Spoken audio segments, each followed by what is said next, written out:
문태겸은 아이의 얼굴을 본 순간 자신이 서 있던 장소가 어디인지 잊어버렸다. 대전지방 고용노동청 별관 3층. 조정실 앞 복도에는 비에 젖은 우산 냄새와 오래된 종이 냄새가 뒤섞여 있었다. 유리문 안쪽에서는 노무사와 회사 측 변호사가 낮은 목소리로 자료를 넘기고 있었고, 복도 끝 자판기는 일정한 간격으로 웅웅거렸다. 태겸은 방금 전까지도 해원 메디칼 대표이사다운 얼굴을 하고 있었다. 감정을 드러내지 않고 질문을 숫자로 바꾸고 상대의 분노를 비용과 위험으로 계산하는 얼굴이었다. 그러나 대기석에 나란히 앉아있던 두 아이를 보는 순간 그 얼굴이 무너졌다. 3살쯤 되어 보이는 남자아이는 파란 운동화 끈을 만지작거리며 바닥에 타일 무늬를 세고 있었다. 여자아이는 노란색 머리핀을 한 채 작은 그림책을 품에 안고 있었다. 두 아이는 쌍둥이처럼 닮아 있었지만 표정은 달랐다. 남자아이는 낯선 사람의 시선을 경계했고 여자아이는 호기심을 숨기지 못했다. 그런데 두 아이 모두 태겸이 어릴 적 사진에서 보았던 눈매를 갖고 있었다. 길게 올라간 눈꼬리, 웃지 않을 때 살짝 굳어 보이는 입술, 오른쪽 눈썹 끝에 아주 희미하게 들어간 곡선까지 이상할 만큼 익숙했다. 태겸은 자신도 모르게 한 걸음 앞으로 나갔다. 그때 조정실 문이 열리고 백다은이 나왔다. 다은은 짙은 회색 재킷 안에 크림색 셔츠를 입고 있었다. 머리는 낮게 묶여 있었고 손에는 두꺼운 서류철이 들려 있었다. 3년 전 그가 마지막으로 보았던 다은은 창백하고 마른 얼굴로 병원 복도를 걷던 여자였다. 지금의 다은은 달랐다. 여전히 고운 얼굴이었지만 누군가의 허락을 기다리던 눈빛이 사라져 있었다. 그녀는 복도에 선 태겸을 발견하고도 놀라지 않았다. 아주 잠깐 걸음을 멈췄을 뿐이었다. 여자아이가 먼저 자리에서 내려와 다은에게 달려갔다. 엄마. 그 한마디가 태겸의 가슴 한가운데를 정확히 찔렀다. 다은은 아이를 안아 올리며 다른 아이에게 손을 내밀었다. 남자아이는 그림자처럼 그녀의 곁에 붙었다. 태겸은 입술을 열었지만 목소리가 나오지 않았다.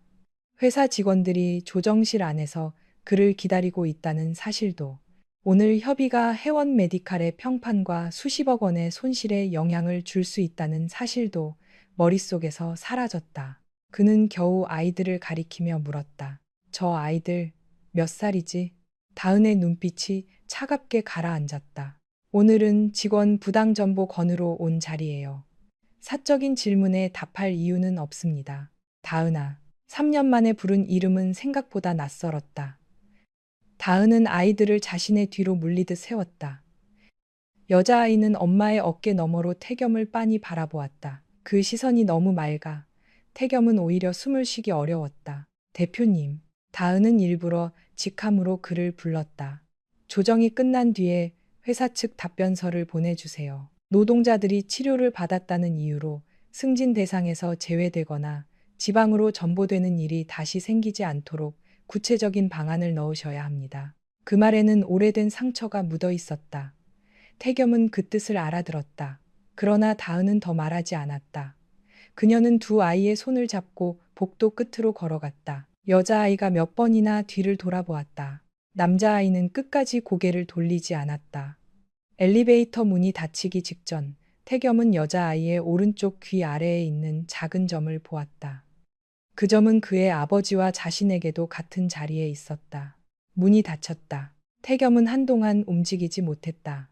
그의 비서가 조심스럽게 다가와 조정실로 들어가야 한다고 말했지만 그는 듣지 못했다. 머릿속에는 오직 하나의 문장만 되풀이되고 있었다. 3년 전 다은이 떠났을 때 그녀는 이미 아이들을 품고 있었던 것일까?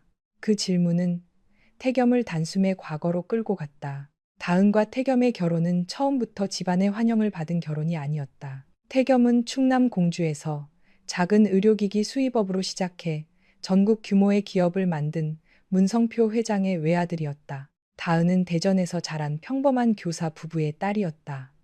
그녀는 서울의 대학병원에서 임상심리 수련을 마친 뒤 대전으로 내려와 난임 부부와 상실 가족을 상담하고 있었다. 두 사람이 만난 곳도 병원이었다. 당시 태겸은 신제품 임상 협력 문제로 병원을 오가고 있었다. 그는 회의가 끝날 때마다 사람들의 눈치를 보며 말끝을 흐리는 직원들을 답답해했다.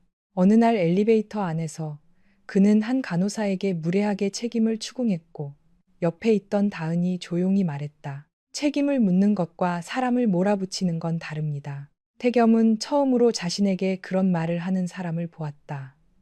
다은은 그의 이름도 직책도 몰랐다. 알아도 달라지지 않았을 것이다. 그날 이후 태겸은 병원에 갈 때마다 다은을 찾았다.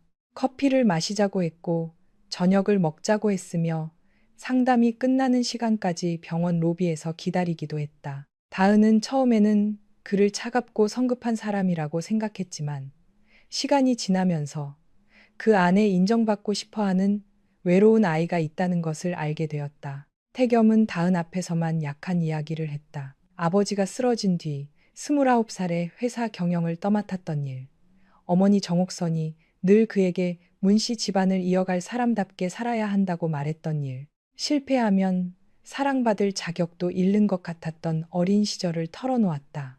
다은은 그를 불쌍히 여기지 않았다. 대신 물었다. 그럼 당신은 어떤 가족을 만들고 싶어요? 태겸은 오래 생각한 끝에 대답했다. 아무도 눈치를 보지 않아도 되는 가족. 그 말에 다은은 마음을 열었다. 두 사람은 연애한 지 1년 반 만에 결혼했다. 옥선은 결혼식 내내 웃었지만 웃음 속에 계산이 있었다. 그녀는 다은의 학벌과 직업에는 흠을 잡지 못했지만 집안의 규모가 마음에 들지 않았다. 결혼 전날 옥선은 다은을 따로 불러 말했다. 태겸이는 결국 회사를 물려받을 아이예요. 그 집안의 며느리가 된다는 게 사랑만으로 되는 일은 아니에요. 다은은 정중하게 고개를 숙였다. 알고 있습니다. 하지만 저는 회사가 아니라 태겸 씨와 결혼하는 겁니다. 옥선은 그 대답을 오랫동안 잊지 않았다. 신혼 초에 두 사람은 행복했다. 대전 도룡동의 새 아파트 거실에는 다은이 고른 밝은 원목 식탁이 놓였고 창가에는 태겸이 출장지에서 사온 작은 화분들이 늘어났다. 태겸은 늦게 퇴근하는 날에도 다은이 잠들기 전에 돌아오려고 노력했다. 둘은 주말마다 공주에 내려가 산책했고 돌아오는 길에는 시장에서 밤과 떡을 샀다. 아이가 생기면 작은 방을 연한 초록색으로 꾸미자고도 했다. 그러나 결혼 2년째가 지나도록 임신 소식은 없었다. 처음에는 두 사람 모두 대수롭지 않게 생각했다. 일이 바빴고 시기가 맞지 않았을 뿐이라고 여겼다. 하지만 명절이 올 때마다 친척들의 질문이 늘었다. 옥선은 처음에는 웃으며 넘겼다. 요즘 젊은 사람들은 계획이 있겠지. 그러나 집에 돌아오면 다은에게 엽산을 먹는지 병원은 가봤는지 직장을 너무 오래 다니는 것 아니냐고 물었다. 검사 결과는 명확하지 않았다. 다은의 난소 기능 수치는 나이에 비해 조금 낮았지만 임신이 불가능한 수준은 아니었다. 태겸 역시 정자 운동성이 다소 떨어졌으나 치료가 필요한 정도는 아니었다. 의사는 두 사람 모두에게 원인이 있을 수 있고 누구 한 사람의 잘못으로 볼 수 없다고 설명했다. 다은은 그 말을 기억했다. 태겸은 기억하지 않으려 했다. 처음 인공수정을 준비할 때 태겸은 적극적이었다. 병원 예약일을 달력에 표시하고 주사 시간을 휴대전화 알람으로 맞췄다. 하지만 회사가 해외 기업과 합병 협상을 시작하면서 상황이 달라졌다. 그는 새벽에 출근해 밤늦게 돌아왔고 병원에 함께 가겠다는 약속을 자주 어겼다. 다은은 혼자 진료실에 앉아 의사의 설명을 들었다. 혼자 약국에 갔고 화장실 칸 안에서 배에 주사를 놓았다. 주사 부위가 멍들어도 태겸에게 보여주지 않았다. 그가 피곤해 보였기 때문이다. 다은은 자신이 조금 더 참으면 된다고 생각했다. 결혼은 한 사람이 힘들 때 다른 사람이 버티는 것이라고 믿었다. 첫 번째 시술은 실패했다. 결과를 확인한 날 다은은 병원 주차장에서 1시간 가까이 차 안에 앉아 있었다. 태겸에게 전화를 걸었지만 그는 회의 중이었다. 메시지로 결과를 남기자 답장은 2시간 뒤에 왔다. 오늘 늦을 것 같아. 집에서 이야기하자. 그날 태겸은 새벽 1시가 넘어 돌아왔다. 다은은 거실불을 켜둔 채 기다리고 있었다. 그는 넥타이를 풀며 그녀의 얼굴을 보았지만 무슨 말을 해야 할지 몰랐다. 다은이 먼저 말했다. 이번에는 안 됐어. 태겸은 잠시 침묵하다가 그녀의 어깨를 두드렸다. 다음에 다시 하면 되지. 다은은 그 말이 위로가 아니라는 것을 알았다. 하지만 고개를 끄덕였다. 태겸은 샤워를 하러 들어갔고 다은은 혼자 식탁에 앉아 차갑게 식은 미역국을 버렸다. 두 번째 시술 뒤에는 다은이 심한 복통으로 응급실에 갔다. 태겸은 부산에서 열린 의료산업 박람회에 참석 중이었다. 그는 비서에게 병원비를 처리하라고 지시했고 다음 날 오전에야 병실로 왔다. 다은은 링거를 맞으며 창밖을 보고 있었다. 미안해. 정말 빠질 수 없는 자리였어. 태겸은 꽃다발을 침대 옆에 놓았다. 다은은 꽃을 보지 않고 물었다. 내가 아픈 게 당신 일정표에서 어느 정도로 중요한 일이야? 태겸은 질문의 뜻을 이해했지만 공격받는다고 느꼈다. 내가 놀러 간 것도 아니잖아. 회사가 무너지면 우리 생활은 누가 책임져? 나는 생활비를 묻는 게 아니야. 그럼 뭘 묻는 건데? 다은은 대답하지 않았다. 그때부터 두 사람은 같은 말을 들으면서도 서로 다른 뜻으로 받아들이기 시작했다. 옥선은 시술 횟수가 늘어날수록 노골적으로 변했다. 그녀는 유명하다는 한의원을 알아보고 다은에게 한약을 보내고 명절 음식 중 몸을 차게 한다는 것은 먹지 못하게 했다. 어느 날은 집안 제사를 마친 뒤 친척들이 모두 있는 자리에서 다은의 손목을 잡고 말했다. 이번에는 좋은 소식이 있어야지. 태겸이도 이제 마흔이 가까워 오는데. 다은은 웃으며 손을 빼냈다. 태겸은 그 장면을 보았지만 아무 말도 하지 않았다. 차 안에서 다은이 왜 가만히 있었느냐고 묻자 그는 피곤한 목소리로 답했다. 엄마도 답답해서 그러신 거야. 아기는 없어. 아기가 없으면 상처가 아닌 게 돼. 또 그 이야기야? 그 말이 다은을 조용하게 만들었다. 태겸은 다은의 침묵을 갈등이 끝났다는 신호로 받아들였다. 사실은 반대였다. 다은은 더 이상 설명해도 이해받지 못할 것이라고 느끼기 시작했다. 세 번째 시험관 시술을 앞두고 다은은 잠시 치료를 쉬고 싶다고 말했다. 몸도 마음도 한계에 가까웠다. 호르몬 주사 때문에 잠을 이루지 못했고 상담실에서 다른 부부의 상실을 받아주면서 정작 자신의 슬픔은 어디에도 내려놓지 못했다. 태겸은 치료를 쉬자는 말을 포기로 받아들였다. 여기까지 와서 그만두겠다고? 그만두자는 게 아니야. 숨을 좀 쉬고 싶다는 거야. 나도 힘들어. 알아. 그런데 당신은 힘들면 회사로 가잖아. 나는 어디로 가야 해? 태겸은 대답하지 못했다. 대신 서류 가방을 집어들었다. 대화를 피하는 가장 익숙한 방식이었다. 그해 추석, 옥선은 가족 식사 자리에서 태겸의 사촌 동생이 둘째를 가졌다는 소식을 크게 축하했다. 모두가 박수를 치는 동안 다은은 미소를 지었다. 식사가 끝난 뒤 부엌에서 과일을 깎고 있는데 옥선이 들어왔다. 내가 이런 말까지는 안 하려고 했는데 혹시 태겸이 앞길을 막고 있다는 생각은 안 해봤니? 다은의 손이 멈췄다. 옥선은 낮은 목소리로 계속했다. 우리 집은 회사를 지켜야 해. 태겸이에게 자식이 없으면 이 사회에서 사촌들이 가만히 있지 않을 거야. 네가 아이를 못 낳는다면 적어도 다른 방법을 생각해야 하지 않겠니? 다른 방법이요? 입양이든 이혼이든 칼끝이 사과 껍질을 깊게 파고들었다.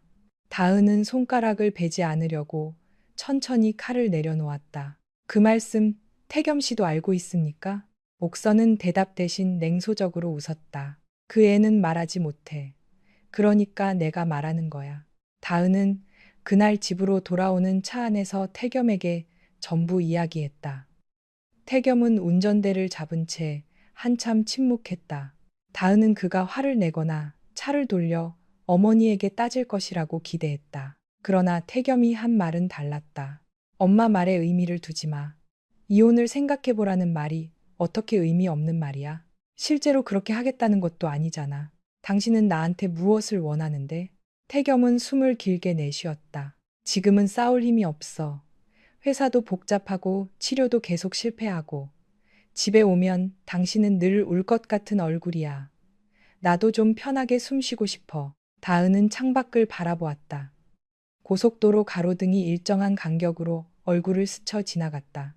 나는 당신을 숨막히게 하는 사람이 됐구나. 그런 뜻이 아니야. 그럼 무슨 뜻인데? 태겸은 끝내 대답하지 못했다. 그날 이후 다은은 치료에 관한 이야기를 거의 하지 않았다. 네 번째 시술 일정도 혼자 정했고 병원에 혼자 갔다. 태겸에게는 중요한 투자 계약이 진행 중이라고 했다. 사실이기도 했다. 그는 아내가 더 이상 자신을 필요로 하지 않는 듯한 태도에 서운함을 느꼈지만 먼저 다가갈 용기는 없었다. 마지막 배아 이식 날, 다은은 병원 침대에 누워 천장을 보았다. 의사는 상태가 좋고 2개의 배아를 이식할 예정이라고 설명했다. 성공 가능성을 높이기 위한 선택이었지만 다태 임신 가능성도 있다고 말했다. 다은은 서류에 서명하면서 태겸의 빈자리를 바라보았다. 옆 침대의 남편은 아내의 양말을 신겨주고 있었다. 다은은 눈을 감았다. 이식 후 열흘 동안 그녀는 아무에게도 기대하지 않으려고 애썼다. 기대하면 무너질 것이 분명했다. 그러나 몸의 작은 변화 하나에도 심장이 흔들렸다. 새벽에 눈을 뜨면 손을 배 위에 올렸고 혹시 이번에는 다를지도 모른다는 생각을 억지로 눌렀다. 그 무렵 해원 메디칼에서는 대규모 구조조정 이야기가 돌았다. 태겸은 회사에서 거의 살다시피 했다. 옥선은 이사회 의장 자격으로 매일 아들을 압박했다. 후계 구도가 흔들리고 있다는 기사까지 나오자 태겸은 집에서도 날카로워졌다. 어느 늦은 밤, 다은은 식탁 위에 병원에서 받은 안내서를 놓고 그를 기다렸다. 확정 검사는 이틀 뒤였지만 임신 가능성을 나타내는 수치가 처음으로 높게 나왔다. 아직 기뻐하기에는 이른 결과였다. 그래도 이번만큼은 혼자 감당하고 싶지 않았다. 태겸은 자정이 넘어 들어왔다. 전화 통화를 하며 서재로 가려는 그를 다은이 불렀다. 잠깐 이야기할 수 있어? 태겸은 통화를 끝내고 시계를 보았다. 내일 하면 안 될까? 내일은 병원에 가야 해. 또 병원? 그 말에 억양이 다은을 멈추게 했다. 태겸은 피곤함을 감추지 못한 채 재킷을 벗었다. 다은아, 우리 정말 언제까지 이걸 반복해야 해? 병원, 주사, 검사, 실패. 집에 들어오면 온통 그 이야기뿐이야. 당신은 그 이야기조차 듣지 않았어. 들으면 뭐가 달라지는데? 태겸은 말한 직후 자신이 너무 멀리 갔다는 것을 알았다. 그러나 자존심이 사과를 막았다. 다은은 천천히 식탁 위 안내서를 접었다. 나는 아이가 없어서 힘든 게 아니야. 그럼? 이 모든 시간을 혼자 지나가고 있다는 게 힘들어. 태겸은 관자놀이를 눌렀다. 나도 최선을 다하고 있어. 돈이 부족했어? 병원이 부족했어? 필요한 건 다 했잖아. 당신이 필요했어. 다은의 목소리는 크지 않았다. 오히려 너무 조용해서 태겸은 더 불편했다. 나는 남편이 필요했어. 결과가 나쁠 때 옆에 앉아줄 사람. 당신 어머니가 나를 아이 못 낳는 며느리로 취급할 때 한마디 해줄 사람. 내가 무섭다고 말하면 해결책 대신 손을 잡아줄 사람. 태겸의 얼굴이 굳었다. 결국 내가 다 잘못했다는 말이네. 잘못을 따지자는 게 아니야. 당신은 늘 그런 식이야. 조용히 말하면서 나를 나쁜 사람으로 만들어. 다은은 한동안 그를 바라보았다. 눈물이 맺혔지만 떨어지지는 않았다. 당신은 내가 조용해서 편했지? 태겸은 대답하지 않았다. 울지 않고 따지지 않고 기다려주니까 괜찮은 줄 알았지? 그런데 나는 괜찮았던 게 아니라 포기하고 있었어. 당신이 언젠가는 돌아봐 줄 거라는 기대를 하나씩 포기하고 있었어. 태겸은 그 말에 상처받았다. 그는 자신이 가족을 위해 일했다고 믿었다. 회사를 지키는 것이 곧 다은을 지키는 일이라고 생각했다. 그녀가 그것을 알아주지 않는다고 느끼자 오래 눌러둔 분노가 올라왔다. 그럼 나보고 어떻게 하라는 거야? 회사를 버리고 병원 복도에만 앉아 있으라는 거야? 아이 하나 때문에 우리 인생 전체를 망가뜨려야 해? 다은의 표정이 멈췄다. 태겸은 입을 다물었어야 했다. 하지만 이미 늦었다. 솔직히 말하면 이제 지쳤어. 아이가 없으면 없는 대로 살 수도 있는 거잖아. 그런데 당신은 아이가 없으면 우리 결혼도 아무 의미가 없는 것처럼 굴어. 다은은 접어둔 안내서를 손에 쥐었다. 우리 결혼을 의미 없게 만든 건 아이가 아니야. 그녀는 더 이상 울지 않았다. 당신의 외면이야. 태겸은 그 말을 비난으로만 들었다. 그렇게 불행하면 떠나. 순간 집안이 완전히 조용해졌다. 태겸은 자신의 말이 얼마나 잔인했는지 곧 알아차렸다. 하지만 다은이 무슨 말을 하기도 전에 휴대전화가 울렸다. 회사에서 온 긴급 전화였다. 그는 전화를 받지 않았어야 했다. 적어도 그날 밤만큼은 아내 앞에 남아 있어야 했다. 그러나 태겸은 화면을 바라보다가 결국 통화 버튼을 눌렀다. 다은은 그 모습을 조용히 지켜보았다. 그녀는 침실로 들어가 작은 여행 가방을 꺼냈다. 필요한 옷 몇 벌과 서류, 노트북을 챙겼다. 결혼 사진이나 보석은 손대지 않았다. 마지막으로 화장대 서랍에서 오래된 초음파 검사 안내 봉투를 꺼냈다가 다시 넣었다. 아직 임신이 확정된 것도 아니었다. 그는 알 자격이 없다고 생각한 것이 아니라 지금 말해도 또다시 혼자 기뻐하고 혼자 상처받게 될 것 같았다. 태겸이 통화를 끝냈을 때 다은은 현관 앞에 서 있었다. 어디가? 혜림이 집에. 지금 이 시간에? 당신이 떠나라고 했잖아. 태겸은 당황했지만 붙잡는 대신 방어적으로 말했다. 화가 나서 한 말이야. 화가 나면 진심이 아닌 말도 할 수 있어. 그런데 사람은 그 말을 들은 뒤에 삶을 살아야 해. 다은은 신발을 신었다. 태겸은 한 걸음 다가갔다가 멈췄다. 미안하다는 말이 목까지 올라왔지만 나오지 않았다. 다은 역시 그가 잡아주기를 기다렸으나 끝내 기다림을 포기했다. 현관문이 닫혔다. 태겸은 그날 밤 그녀가 며칠 뒤 돌아올 것이라고 생각했다. 다은이 늘 그랬듯 감정을 정리하고 먼저 대화를 시도할 것이라고 믿었다. 그래서 다음날 아침에도 연락하지 않았다. 그 믿음이 오만이었다는 것을 그는 너무 늦게 알았다. 다은은 친구 오혜림의 집에서 이틀을 보냈다. 혜림은 아무것도 묻지 않고 방을 내주었다. 확정 검사를 받는 날, 다은은 혼자 병원으로 갔다. 체열을 하고 2시간을 기다리는 동안 손끝이 차가워졌다. 의사는 결과지를 확인한 뒤 부드럽게 웃었다. 임신 수치가 아주 좋습니다. 배아 2개가 모두 착상했을 가능성도 있어요. 일주일 뒤 초음파로 확인해 봅시다. 다은은 의사의 입술이 움직이는 것을 보면서도 한동안 말을 이해하지 못했다. 임신, 맞나요? 네, 아직 초기라 조심해야 하지만 임신입니다. 그토록 기다렸던 말이었다. 수년 동안 수없이 상상했던 순간이었다. 태겸의 손을 잡고 듣고 싶었던 말이기도 했다. 그런데 기쁨보다 먼저 눈물이 났다. 다은은 병원 건물 밖으로 나오지 못하고 계단참에 주저앉았다. 배 위에 손을 올리자 믿기지 않는 두려움이 밀려왔다. 작은 생명이 자신 안에 있었다. 어쩌면 2명일 수도 있었다. 그러나 그 사실을 함께 기뻐해야 할 남편과는 이미 돌아갈 수 없는 곳까지 와버린 것 같았다. 혜림에게 전화를 걸자 다은은 한동안 아무 말도 하지 못했다. 다은아, 무슨 일 있어? 나 임신이래. 전화기 너머가 조용해졌다. 잠시 뒤 혜림이 울먹이는 목소리로 축하한다고 말했다. 다은은 웃으려 했지만 흐느낌이 먼저 나왔다. 그날 밤 다은은 태겸에게 전화를 걸었다. 신호가 3번 갔지만 그는 받지 않았다. 이사회 비상회의 중이었다. 다은은 메시지를 쓰다가 지웠다. 우리에게 아이가 생겼어. 너무 짧아 보였다. 오늘 병원에서 임신을 확인했어. 만나서 이야기하고 싶어. 그 문장도 보내지 못했다. 지난밤 태겸이 했던 말이 떠올랐다. 아이 하나 때문에 인생 전체를 망가뜨려야 하느냐는 말. 없으면 없는 대로 살 수 있다는 말. 떠나라는 말. 다은은 결국 메시지 대신 편지를 썼다. 임신 사실과 병원 결과를 적고 아직 서로에게 남은 책임이 있다면 적어도 아이에 대해서는 함께 이야기하고 싶다고 썼다. 사랑을 구걸하지도 집으로 돌아가게 해달라고 하지도 않았다. 다만 아버지가 될 사람에게 사실을 알리는 것이 옳다고 생각했다.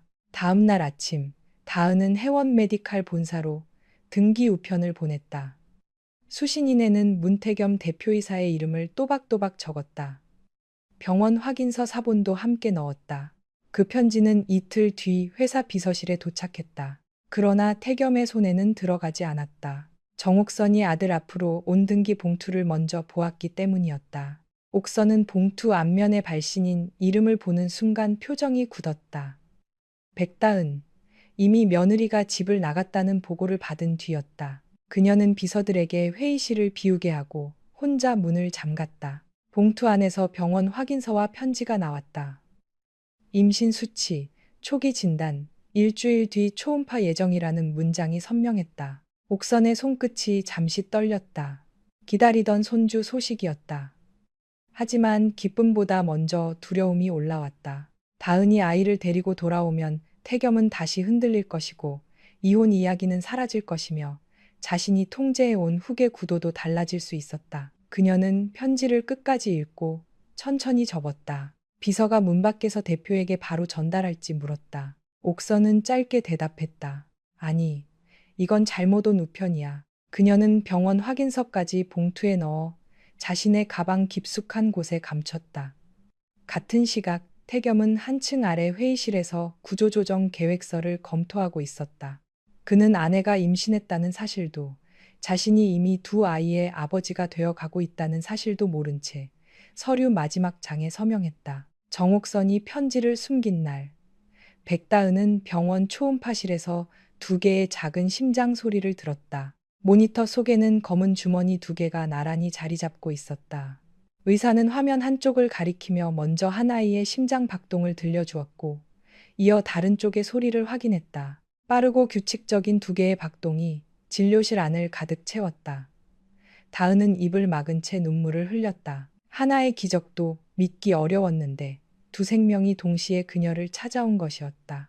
두 아이 모두 잘 자리 잡았습니다. 쌍둥이 임신이라 일반 임신보다 세심하게 지켜봐야 해요. 의사는 기뻐하는 동시에 조심스러운 표정을 지었다. 다은은 몇 번이나 고개를 끄덕였지만 설명의 절반도 제대로 듣지 못했다. 태겸에게 이 소리를 들려주고 싶었다. 그가 자신과 함께 이 화면을 바라보며 웃는 모습을 아직도 마음 한구석에서 기대하고 있었다. 진료가 끝난 뒤 다은은 태겸에게 다시 전화를 걸었다. 이번에도 그는 받지 않았다. 그녀는 초음파 사진을 휴대전화로 찍어 메시지 창에 첨부했다. 손가락이 전송 버튼 위에 머물렀다. 우리 아이가 둘이래. 그 문장을 적었다가 지웠다. 직접 만나서 이야기하고 싶어. 그것도 지웠다. 다은은 결국 병원 주차장에서 1시간 가까이 앉아 있다가 휴대전화를 가방에 넣었다.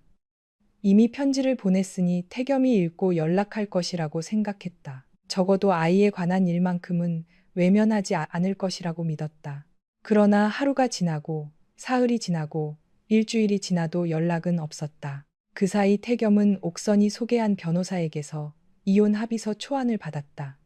그는 다은이 먼저 법률 상담을 시작했다는 말을 들었다. 사실 다은은 아직 이혼 서류를 준비하지 않았다. 친구 혜림에게 자신의 상황을 설명했을 뿐이었다.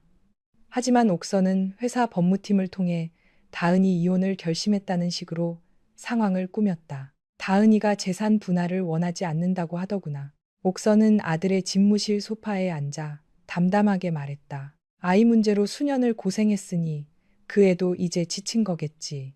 서로 더 상처 주기 전에 정리하는 게 낫다. 태겸은 서류를 내려다보았다. 마음 한편에서는 다은이 돌아오기를 기다리고 있었다.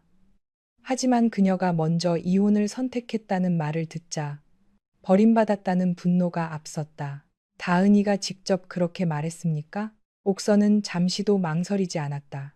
그래. 내 얼굴을 보면 마음이 약해질 것 같으니 나를 통해 전달해 달라고 하더구나. 태겸은 믿기 어려웠다. 그러나 다은이 집을 나간 뒤 한 번도 직접 연락하지 않았다는 사실이 그 거짓말을 그럴듯하게 만들었다. 그는 다은이 걸었던 전화를 알지 못했다. 회의 중 꺼두었던 휴대전화에는 부재중 전화가 남아 있었지만 바쁜 일정 속에서 확인하지 않았다. 등기우편이 도착했다는 사실도 들은 적이 없었다. 다은 역시 태겸이 아무런 반응을 보이지 않자 답을 얻었다고 생각했다. 자신이 임신했다는 사실을 알면서도 그가 외면했다고 믿었다. 두 사람 사이에는 불과 몇 킬로미터의 거리만 있었지만 정옥선이 만든 거짓말은 그보다 훨씬 깊은 절벽이 되었다. 임신 11주째, 다은은 심한 출혈로 응급실에 실려갔다. 쌍둥이 중 한 아이의 상태가 불안정해 절대 안정을 해야 한다는 진단을 받았다. 혜림이 보호자 역할을 했다. 새벽 내내 병상 옆에 앉아있던 혜림은 참다 못해 물었다. 태겸 씨에게 직접 찾아가 보는 건 어때? 다은은 창백한 얼굴로 천장을 바라보았다. 편지까지 보냈어. 못 받았을 수도 있잖아.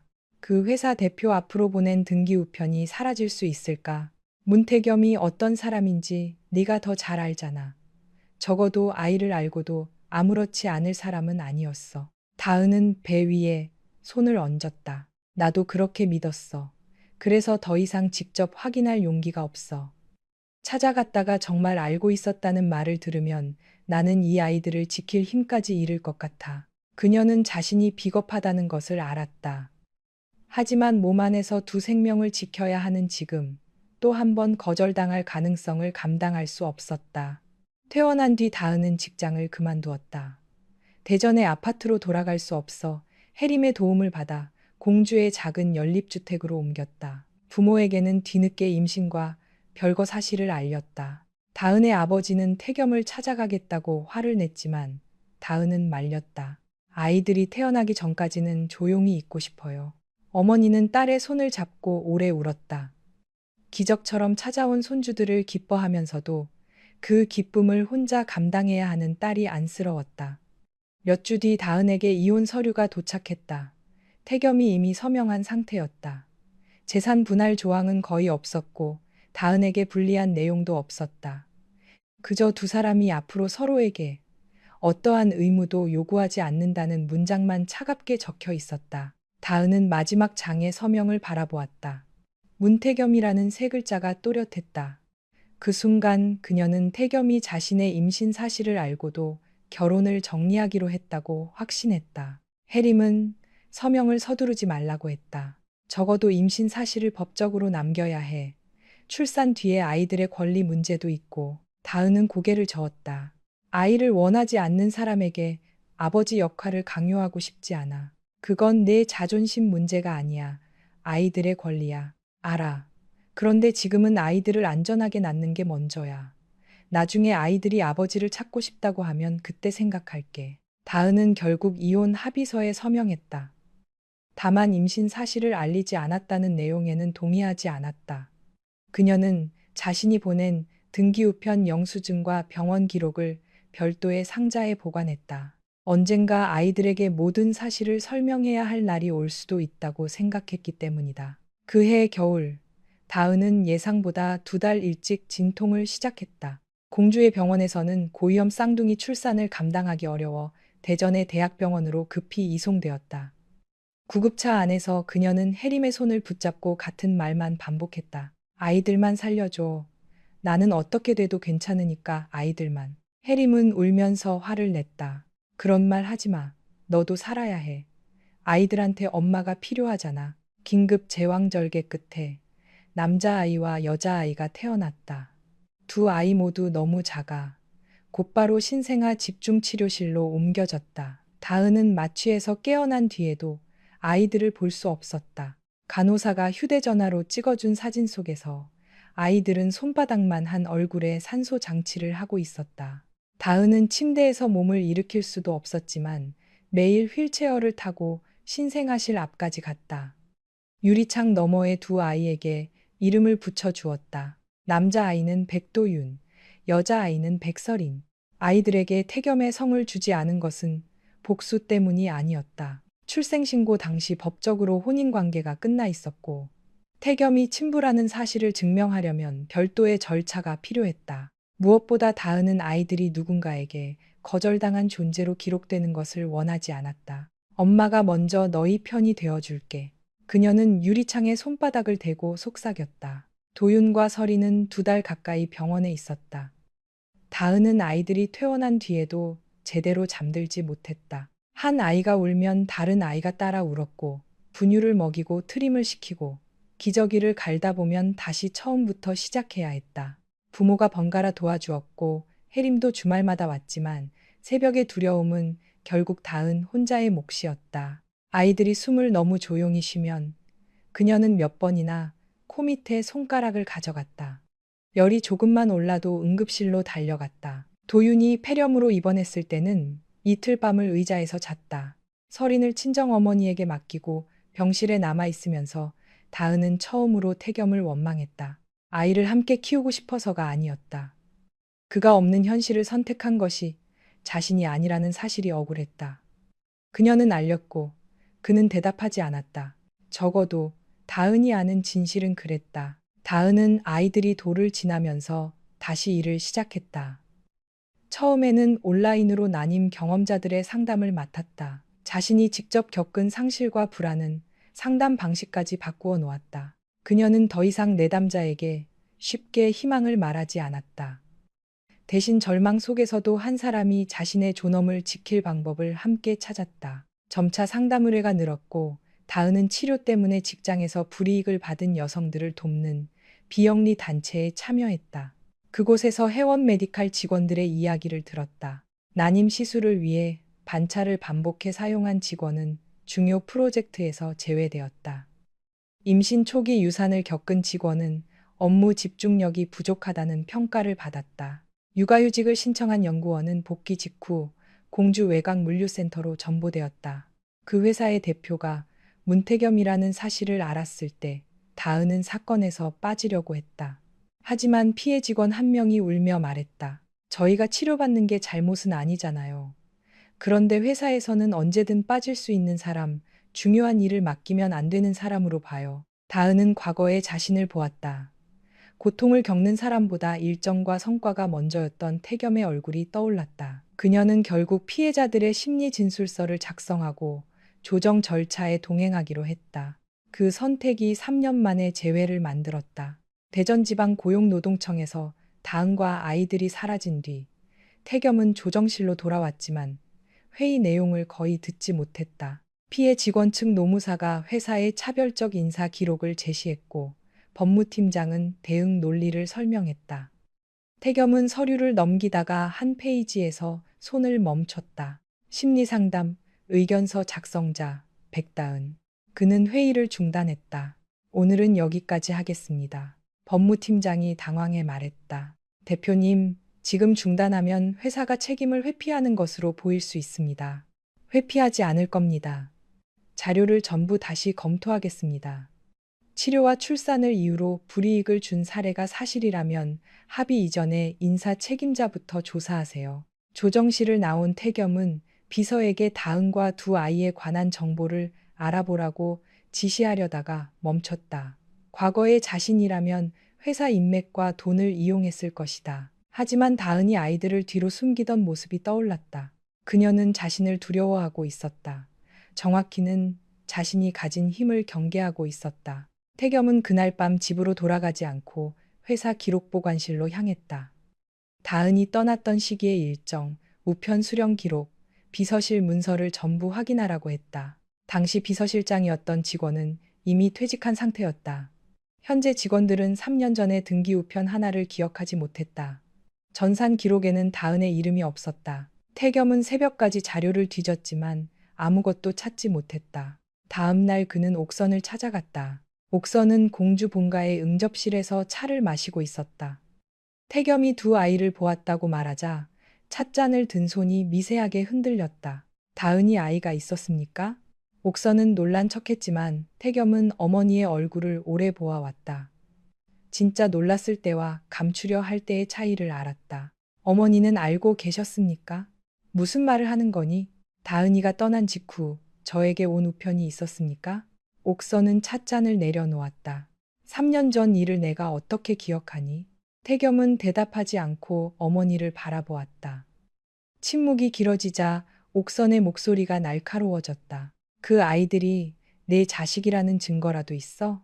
세상에는 재산을 노리고 아이를 데려오는 여자들이 얼마나 많은데 다은이는 그런 사람이 아닙니다. 너는 그 애 때문에 판단력을 잃었어. 결혼할 때도 그랬고 지금도 그래. 태겸은 자리에서 일어났다. 제가 다시 묻겠습니다. 임신 사실을 알리는 편지가 왔습니까? 옥선은 끝내 답하지 않았다. 그러나 그 침묵만으로 충분했다. 태겸은 곧바로 당시 비서실장을 찾았다. 퇴직 후 세종에서 작은 회계사무소를 운영하고 있던 그는 처음에는 아무것도 모른다고 했다. 태겸이 법적 책임을 묻지 않을 테니 사실만 말해달라고 하자 한참 뒤 입을 열었다. 회장님께서 직접 받은 등기 우편이 하나 있었습니다. 백다은 씨가 보낸 것이었습니다. 태겸은 의자, 팔걸이를 움켜쥐었다. 내용을 봤습니까? 병원 서류가 들어있다는 말만 들었습니다. 회장님께서 잘못 온 우편이니 기록에서 빼라고 지시하셨습니다. 왜 그때 저에게 말하지 않았습니까? 남자는 고개를 숙였다. 당시에는 회장님 지시를 거역하면 제 자리도 위험했습니다. 태겸은 분노했지만 그를 비난할 수 없었다.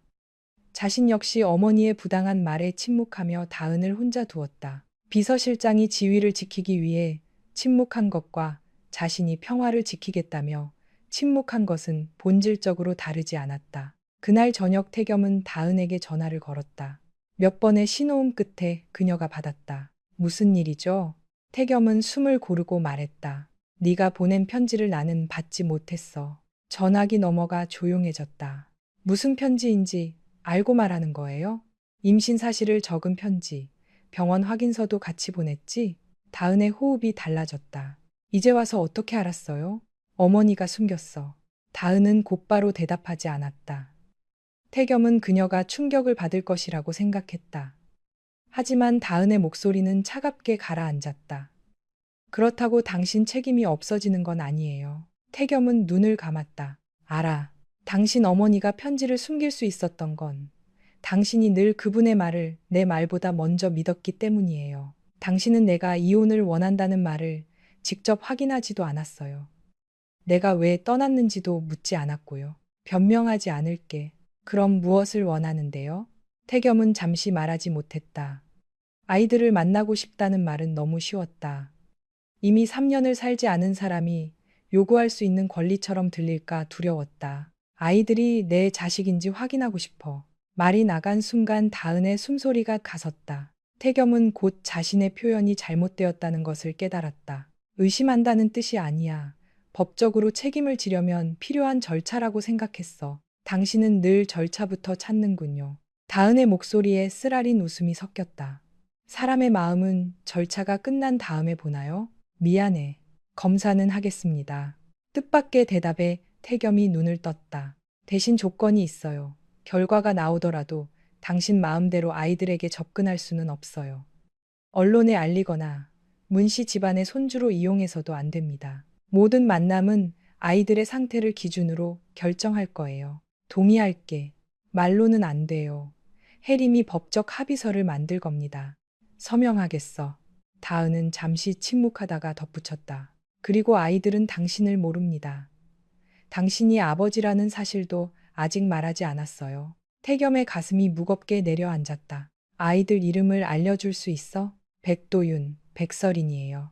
두 아이가 자신의 성이 아닌 다은의 성을 쓰고 있다는 사실은 태겸에게 생각보다 깊은 충격을 주었다. 하지만 그 이름을 바꾸라고 말할 자격이 없다는 것도 알았다. 도윤이와 설인이. 그는 처음으로 아이들의 이름을 입 밖에 내보았다. 다은은 차분하게 말했다. 검사 일정은 혜림을 통해 전달하겠습니다. 통화는 그렇게 끝났다. 일주일 뒤 태겸은 대전의 한 유전자 검사기관에서 아이들을 다시 만났다. 다은은 혜림과 함께 왔다. 도윤은 낯선 검사실이 불안한지 엄마의 손을 꽉 잡았고 설이는 벽에 붙은 동물 그림을 구경했다. 태겸은 아이들에게 다가가지 않고 몇 걸음 떨어진 곳에 섰다. 설인이 먼저 그를 알아보았다. 저번 아저씨. 다은의 표정이 굳었지만 태겸은 무릎을 굽혀 아이와 눈높이를 맞췄다. 그래, 저번에 만났지. 엄마 회사 아저씨예요? 태겸은 대답하기 전에 다은을 바라보았다. 그녀가 아주 작게 고개를 끄덕였다. 엄마가 하는 일을 알고 있는 아저씨야. 도윤은 여전히 다은의 뒤에 숨어 있었다. 태겸은 억지로 말을 걸지 않았다. 검사는 구강 안쪽의 세포를 채취하는 간단한 방식으로 진행되었다. 설이는 면봉이 입안에 들어오자 간지럽다며 웃었지만 도윤은 울음을 터뜨렸다. 태겸은 본능적으로 아이를 달래고 싶었지만 움직이지 않았다. 다은이 도윤을 안아 진정시키는 동안 그는 한 발 뒤에서 지켜보았다. 그 거리가 지난 3년의 거리처럼 느껴졌다. 결과는 열흘 뒤 나왔다. 친자관계 성립 가능성 99.99%. 태겸은 결과지를 읽고도 한동안 아무 말도 하지 못했다. 이미 알고 있었던 사실이었다. 아이들의 얼굴을 처음 본 순간부터 의심하지 않았다. 그런데 숫자로 확인된 문장은 그가 잃어버린 시간을 더욱 선명하게 만들었다. 해림은 서류를 내밀었다. 친자 확인과 면접 교섭에 관한 임시 합의안입니다. 아이들의 법적 친부로 등록하는 문제는 다은이와 별도로 협의하세요. 우선 석 달 동안은 격주로 한 번, 1시간씩 만날 수 있습니다. 다은이나 제가 동석합니다. 태겸은 조항을 읽었다. 아이들의 사진을 외부에 공개하지 않는다. 회사 홍보나 상속 문제에 이용하지 않는다. 약속된 시간과 장소를 지킨다. 아이들 앞에서 다은을 비난하거나 과거의 책임을 전가하지 않는다. 사전 동의 없이 집이나 보육시설을 찾아가지 않는다. 3번 이상 약속을 어길 경우 만남을 중단할 수 있다. 그는 마지막 장에 서명했다. 다은이 물었다. 내용을 충분히 읽었어요? 읽었어. 조건이 가혹하다고 생각하지 않아요? 태겸은 펜을 내려놓았다. 가혹한 건 조건이 아니라 내가 없었던 3년이야. 다은의 눈빛이 잠시 흔들렸다. 하지만 그녀는 곧 서류를 챙겼다. 첫 만남은 그 다음 주 토요일, 공주의 어린이 도서관에서 열기로 했다. 태겸은 돌아오는 차 안에서 일정표를 열었다. 그날에는 해외 투자자와의 골프 약속이 잡혀 있었다. 이전에 그였다면 비서에게 아이들과의 만남을 다른 날로 옮기라고 했을 것이다. 그는 골프 일정을 삭제하고 비서에게 말했다. 앞으로 백도윤, 백설인과 관련된 일정은 어떤 회의보다 먼저 확정해. 비서는 잠시 망설이다가 물었다. 두 아이가 대표님의 자녀입니까? 태겸은 창밖을 바라보았다. 그래. 처음으로 누군가에게 두 아이가 자신의 자녀라고 말했다. 그 한마디가 자랑스럽기보다 부끄럽게 느껴졌다. 아버지라는 말은 이미 아이들이 태어나기 전부터 주어졌지만 자신은 이제야 그 책임의 입구에 서 있었다. 같은 시각, 옥선은 친자 검사 결과를 회사 법무팀을 통해 몰래 확인하고 있었다. 그녀는 결과지를 받아든 뒤 오래 침묵했다. 두 아이가 정말 문태겸의 자식이었다. 기뻐해야 할 일이었다. 문씨 집안의 후계를 이어갈 손주가 한 명도 아닌 둘이나 생긴 것이었다. 그러나 옥선의 머릿속에 가장 먼저 떠오른 것은 아이들을 어떻게 가족 안으로 데려올 것인가였다. 그녀는 다은이 정한 조건을 존중할 생각이 없었다. 옥선은 비서에게 낮은 목소리로 지시했다. 백다은이 어디에서 살고 있는지, 아이들이 어느 어린이집에 다니는지 알아봐. 비서가 조심스럽게 물었다. 대표님께 보고할까요? 옥선의 표정이 차갑게 굳었다. 태겸이는 감정에 휘둘리고 있어. 내가 먼저 아이들을 만나야 한다. 그녀는 자신이 편지를 숨겨 3년을 빼앗았다는 사실보다 이제라도 손주들을 집안으로 데려와야 한다는 생각에 사로잡혀 있었다. 그리고 그 선택은 겨우 시작된 태겸과 아이들의 관계를 다시 한번 무너뜨릴 위험한 불씨가 되고 있었다. 첫 번째 만남이 있던 토요일, 문태겸은 약속 시간보다 40분 먼저 공주 어린이 도서관에 도착했다. 그는 회의실에서 수십 명을 기다리게 한 적은 있어도 누군가를 기다리며 손바닥에 땀이 난 적은 없었다. 도서관 1층에는 아이들이 신발을 벗고 들어가는 작은 독서 공간이 마련되어 있었다. 둥근 쿠션과 낮은 책장이 놓여 있었고 벽에는 동물 그림과 한글 자음 모양의 장식이 붙어 있었다. 태겸은 입구에서 한동안 망설이다가 결국 가장 구석진 자리에 앉았다. 그의 옆에는 종이봉투가 3개나 놓여 있었다. 아이들에게 줄 그림책, 색연필 세트, 그리고 유명 아동복 브랜드에서 산 옷이었다. 그는 아이들에게 무엇이 필요한지 몰랐다. 비서가 준비해준 목록을 보고 가장 비싸고 평이 좋은 물건을 골랐을 뿐이었다. 약속 시간이 가까워지자 다은이 도윤과 설인의 손을 잡고 나타났다. 혜림도 함께였다. 설인은 태겸을 보자 눈을 크게 떴다. 저번 아저씨다. 도윤은 다은의 다리 뒤로 숨었다. 태겸은 자리에서 일어났다가 다시 천천히 무릎을 굽혔다. 안녕 설인아, 도윤아. 설인은 대답했지만 도윤은 입술을 다문 채 태겸을 바라보지 않았다. 태겸은 손에 들고 있던 선물 봉투를 내밀었다. 너희 주려고 준비했어. 다은의 시선이 봉투에 머물렀다. 처음부터 선물을 많이 주지 않기로 했잖아요. 태겸은 당황했다. 아이들이 좋아할 것 같아서. 아이들이 당신을 좋아하는 것과 물건을 좋아하는 건 다른 문제예요. 태겸의 얼굴이 굳었다. 그는 자신이 준비한 것이 거절당했다고 느꼈지만 반박하지 않았다.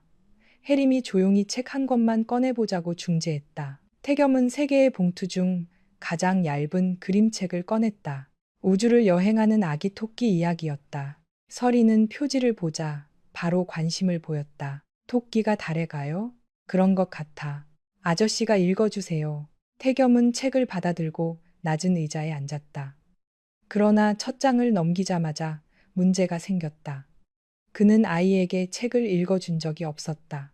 회사 보고서를 읽듯 또렷하고 빠르게 문장을 읽었다. 서리는 몇 장 듣다가 하품했고 도윤은 아예 다른 곳으로 가 자동차 그림책을 꺼냈다. 다은은 지켜보다가 말했다.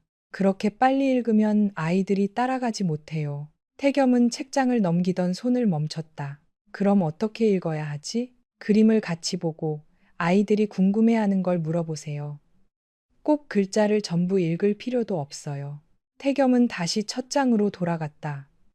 그림 속 토끼를 가리키며 서린에게 물었다.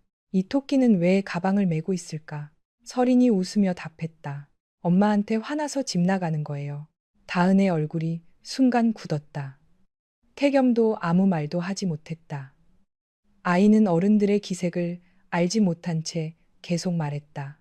도윤이도 화나면 가방 메요. 그런데 현관까지 갔다가 돌아와요. 혜림이 분위기를 바꾸려고 웃었다. 도윤이는 멀리 못 가는구나. 도윤이 구석에서 작게 말했다. 엄마 없으면 무서워. 그 말에 태겸은 자신의 지난 행동이 떠올랐다. 화가 났다는 이유로 다은에게 떠나라고 했고 정작 떠난 뒤에는 그녀가 먼저 돌아오기를 기다렸다.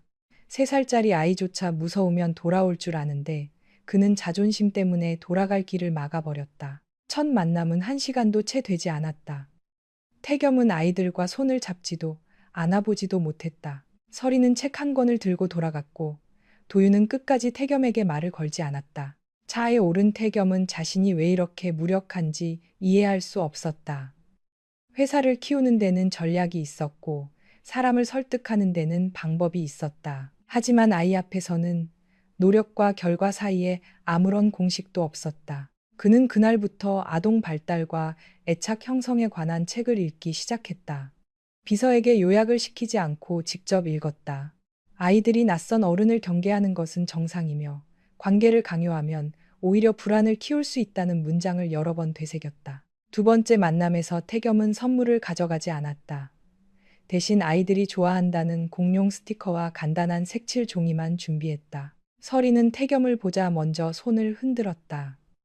도윤은 여전히 다은 곁을 떠나지 않았지만 지난번처럼 완전히 등을 돌리지는 않았다. 태겸은 도윤에게 억지로 다가가지 않았다. 바닥에 앉아 혼자 공룡 스티커를 종이에 붙였다. 티라노사우루스를 거꾸로 붙이자 도윤이 멀리서 말했다. 그렇게 붙이는 거 아니에요. 태겸은 모르는 척 물었다. 왜? 도윤은 조금 가까이 왔다. 머리가 위로 가야 해요. 아저씨는 공룡을 잘 몰라. 도윤은 잠시 고민하다가 태겸의 손에서 스티커를 가져갔다. 작은 손가락으로 방향을 바로 잡아 붙인 뒤 진지하게 설명했다. 이건 티라노예요. 이빨이 많아요. 태겸은 웃지 않으려고 애썼다. 아이가 처음으로 자신에게 자발적으로 가까이 온 순간을 놀라게 하고 싶지 않았다. 도윤이는 공룡을 잘 아는구나. 도윤은 작게 고개를 끄덕였다.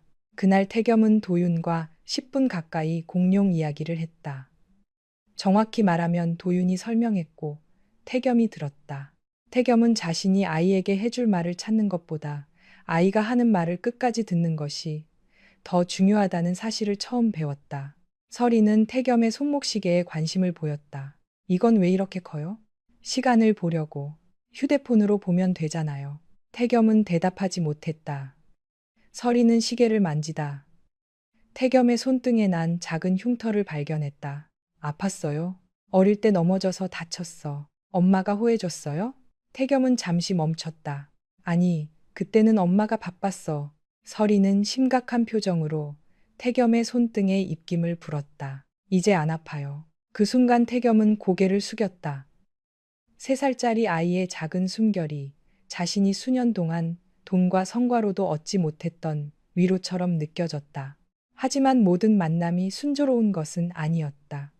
세 번째 만남을 앞둔 금요일, 해원 메디칼의 핵심 생산 설비에서 사고가 발생했다.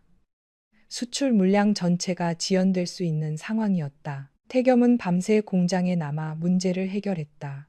토요일 아침까지도 상황은 끝나지 않았다. 비서는 아이들과의 약속을 미루는 것이 좋겠다고 말했다. 태겸은 시계를 보았다. 공주까지 가려면 지금 출발해야 했다.